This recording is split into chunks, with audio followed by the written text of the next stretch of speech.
Good evening, I'm Derek Reinglass, and this is your Indy Sports Report. In 2008, Michael Phelps left Beijing with 8 gold medals, bringing his medal count to 16. In a year from now, he'll be in London looking to add to that total.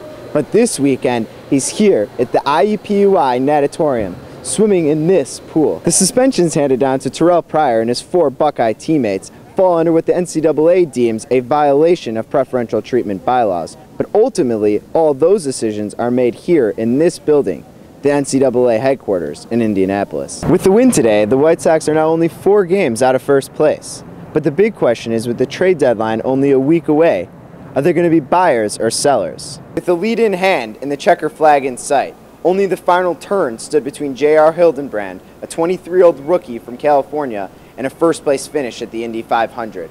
But then it happened.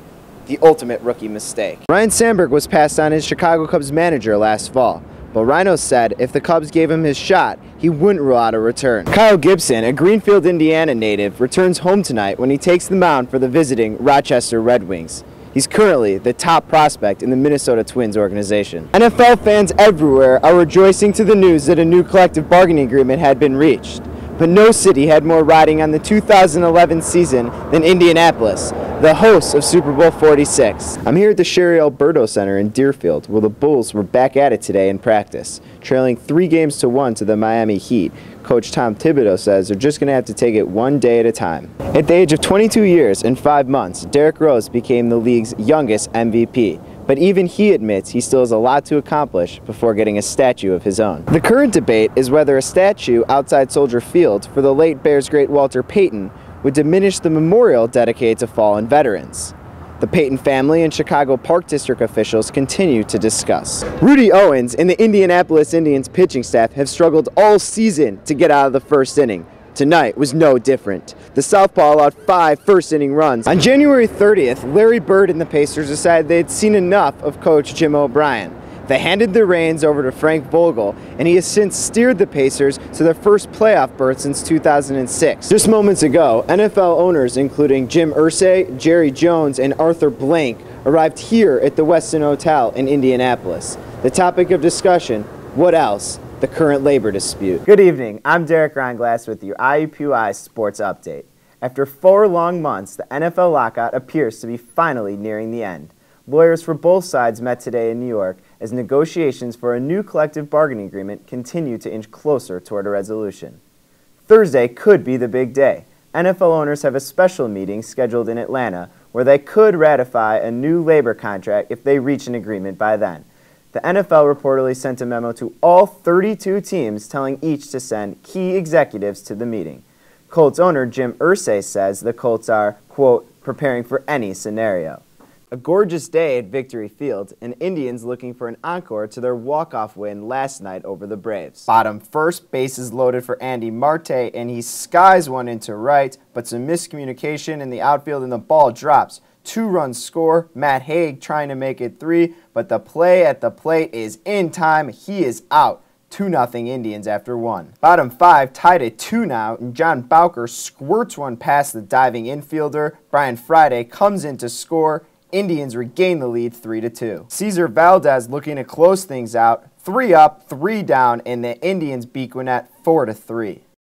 Despite the NBA lockout, not all Pacers-related activities have been put on hold. Tonight, the audition process to become an Indiana Pacemate officially begins. Coach Michelle Dugan will not only have the task of assembling a new squad, but she'll also be in search of a new captain. Melanie Austin, who has served as the Pacemates captain for the past 3 seasons, will not be returning this year. This year I had to retire because my husband and I are expecting a baby, so there's no 2-piece for me tonight. So I'm here to root on my fellow teammates and newcomers. And for the upcoming captain, the advice I would give her is she needs to know that her teammates can come to her with any problem they have.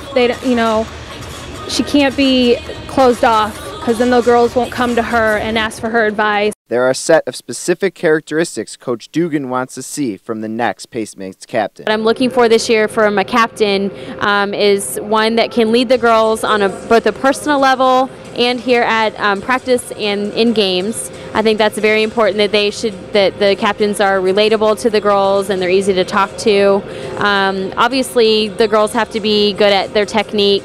They have to be able to teach in a group setting, and also girls will spend a lot of extra time with me, so I have to be able to get along with them on a one-on-one basis. Jessica and Ashley, who now have the most seniority on the team, are looking forward to accepting more of a leadership role. This year is actually very special in particular because the position of captain has opened up, and so if I were selected to fulfill that position of being captain of the Pacemates, it would be truly an honor for me.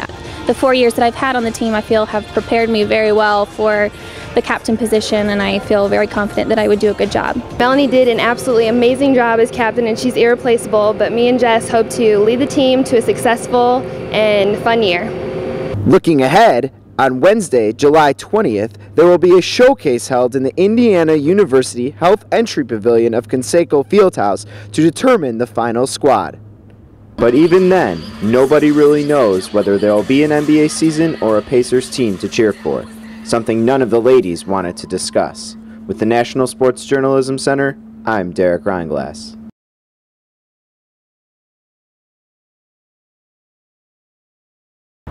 I'm here outside Lucas Oil Stadium with my man, Michael, the superfan Hobson. Get a good look, folks, because this is the man outside of the costume. Whether he's in his Colts gear, his Pacers gear, or at the Indy 500, he always stands out in the crowd. This is the Superfan Story. I want to introduce myself and let you know where I'm coming from. First, I started off hanging in Indianapolis, Indiana, working at Kroger's and Speedway. I've been there 22 years. I started in '89. I'm going to tell you the truth. I went in for a drink of water. I didn't mean to stay, but without delay, I stayed. Had a job, been there ever since. His fellow Kroger employees love working with him. He's very exciting. He makes it known when he's at work. He makes it fun for us. And he's very friendly, he's very nice, and if you need help with something, he's going to help you with it. We then had the privilege of attending the final auditions for Roy Hibbert's Area 55 fan section, where 55 of the rowdiest Pacer fans would be selected to receive Pacers season tickets. Hobson, who was a member last season, has earned the respect from fellow members and has inspired others to elevate their spirit. Well, yeah, Superfan put me onto it, and basically he's the inspiration on that. He is a Superfan. We're not worthy. We're not worthy. Being with Superfan is like being with Mickey Mouse at Disney World. It's like people just, Mickey! Like, they just, and like one lady, I swear, him and I were walking around at halftime, because we'll do that. We'll walk around, get people pumped up. And one lady said, "Here, hold my stuff," boom, and slammed it in my, and take a picture. And like they made me take a picture with them, and like I have all this stuff on. She doesn't care. It's Superfan. They love Superfan. Hobson's audition sure didn't disappoint, as he earned a golden ticket for the second straight year. I got the golden ticket. I feel like Willy Wonka in the chocolate factory. I just went whip, dip, and trip in blue and gold, baby.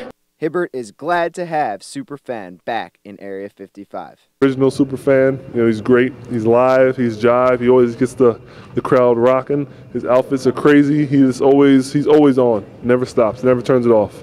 So I love him. You know, I appreciate the fact that he's going to be in Area 55 season 2. He's an alum. His Indiana sports spirit has made Superfan a household name across the Hoosier state. But there's more than meets the eye to the guy beneath the gear, and Michael Hobson, a night stalker at Kroger, cherishes every last bit of the adoration he receives. I'll be just standing there just hanging out and taking pictures and stuff, and then maybe a kid will come up and just give me a hug, and I have to hug him back, and I'm just talking, I can't explain it because, you know, the feelings when somebody give you love like that is just real, you know. It's from the young and the old, you know. It don't matter who they are, you know, they always give me love. That's always a good feeling, you know. It's all the way real. Love y'all. Peace. With the National Sports Journalism Center, I'm Derek Reinglass.